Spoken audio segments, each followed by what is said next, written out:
साथियों welcome back. आप सभी लोगों का बहुत बहुत स्वागत है मेरे यूट्यूब चैनल पर। चलिए एक बार फिर उपस्थित हैं हम लोग नवजीवन कैंपस के ऑनलाइन क्लास की श्रृंखला में। और आज इस मॉर्निंग सेशन में देखेंगे 30 सितंबर से संबंधित महत्वपूर्ण घटनाक्रमों को। तो जो महत्वपूर्ण है एग्जाम से संबंधित जो संभावित है उसको मैंने यहाँ एकत्रित कर दिया है। इसको देखें और याद रखें। जो भी चीजें बताई जाती है उसको जरूर ध्यान रखना है एग्जाम के दृष्टिकोण से। तो पहला तो 30 सितंबर है, तो 30 सितंबर अंतर्राष्ट्रीय अनुवाद दिवस के रूप में मनाते हैं। अनुवाद मतलब समझते ही होंगे एक भाषा को दूसरे भाषा में चेंज करना। हिंदी का अनुवाद हम लोग अंग्रेजी में करते हैं, अंग्रेजी का हिंदी में करते हैं, संस्कृत को अंग्रेजी में किया जाता है।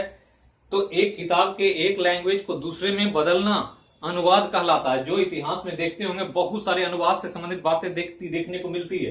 तो अनुवाद से संबंधित इस दिवस को 2017 में संयुक्त राष्ट्र संघ के महासभा द्वारा अपनाया गया था। मतलब संयुक्त राष्ट्र महासभा ने 2017 में कहा कि हम 30 सितंबर को अंतर्राष्ट्रीय अनुवाद दिवस के रूप में मनाएंगे। और ये मनाया जाता है सेंट जेरोम को समर्पित करके।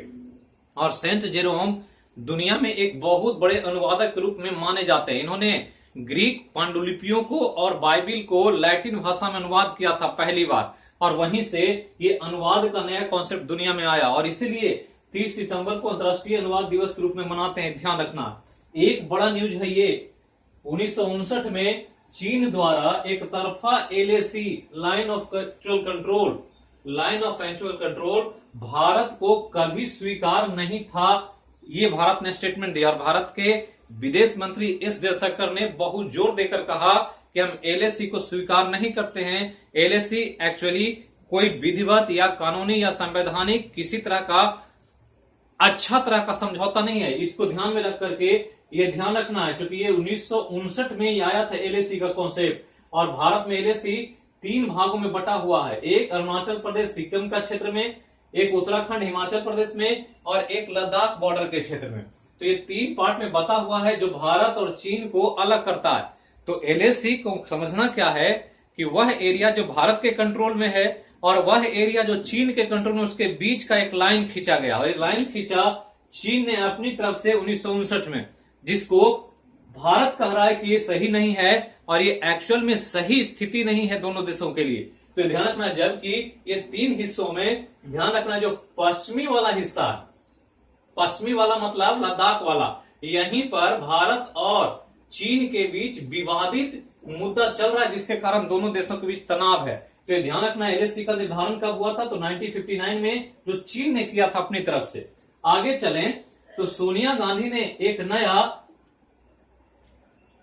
प्रस्ताव दिया है अपने प्रशासित राज्यों को, मतलब वैसे राज्य जो कांग्रेस की शासन में है और कांग्रेस की जहां पर सरकार है, जैसे पंजाब, राजस्थान, छत्तीसगढ़, पुडुचेरी, उन राज्यों के मुख्यमंत्रियों को सोनिया गांधी ने कहा कि आर्टिकल 254(2), ये ध्यान रखना है, आर्टिकल 254(2) के तहत एक कानून पारित करना चाहिए इन राज्यों को।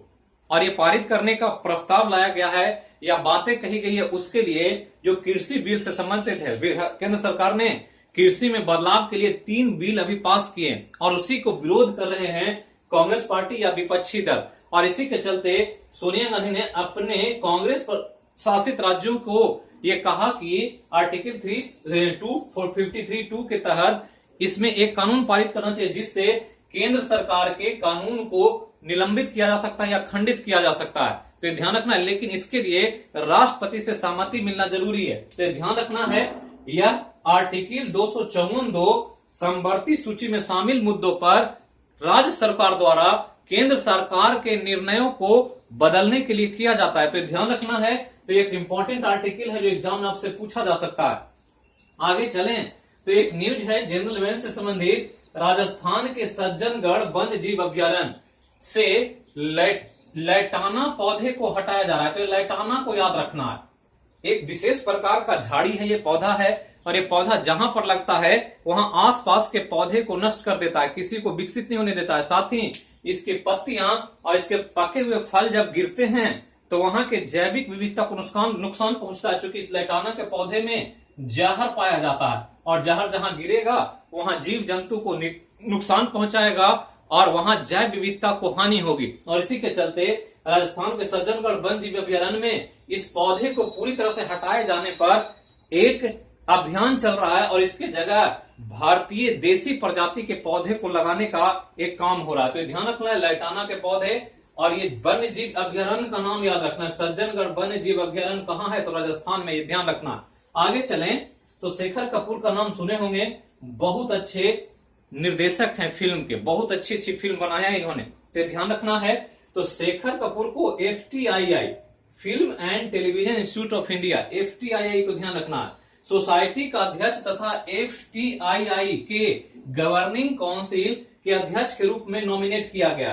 ध्यान रखना है FTII film television institute of India 1960 में फिल्म इंस्टीट्यूट ऑफ इंडिया के नाम से जाना जाता था, बाद में film television and institute of India के रूप में आज जाना जाता है। और यही एक इंपॉर्टेंट इंस्टीट्यूट है जिसके द्वारा फिल्मों से संबंधित कार्य किए जाते हैं। और ध्यान रखना है कि इसका गवर्निंग काउंसिल जो होता है यही मेन होता है, और इसी के देखरेख में FTII के सारे कार्य किए जाते हैं। तो ध्यान रखना, इसके अध्यक्ष और गवर्निंग काउंसिल के भी अध्यक्ष के रूप में नॉमिनेट किया गया किनको, तो शेखर कपूर को। आगे चले तो गुजरात सीवरेज बोर्ड और डेनिश वाटर फोरम, ये डेनिश वाटर फोरम डेनमार्क का है, ये ध्यान रखना है। और गुजरात एक स्टेट है भारत का, तो गुजरात स्टेट का सीवरेज बोर्ड और डेनिश वाटर फोरम के साथ जल आपूर्ति के लिए एक समझौते पर हस्ताक्षर किया गया, जिसके द्वारा गुजरात में सीवरेज प्लांट, जो ड्रेनेज सिस्टम होता है उस पर, जलों की आपूर्ति, इन सब पर डेनमार्क के साथ काम किया जाएगा। और डेनमार्क के तकनीक, उसके ज्ञान, उसके जो भी टेक्नोलॉजी उसको यूज करके गुजरात में वाटर सप्लाई पर एक बड़ा काम करने के लिए दोनों, एक राज्य और इस देश के बीच हस्ताक्षर के तौर पर एक समझौता हुआ है। तो ध्यान रखना है इसको। तो यही था आज का महत्वपूर्ण करंट अफेयर, इसको देखें और याद रखें।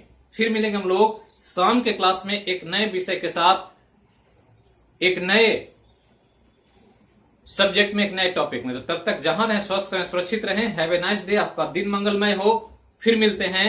बोलिए एक बार देश की एकता अखंडता के लिए जय हो मैया की। Thank you.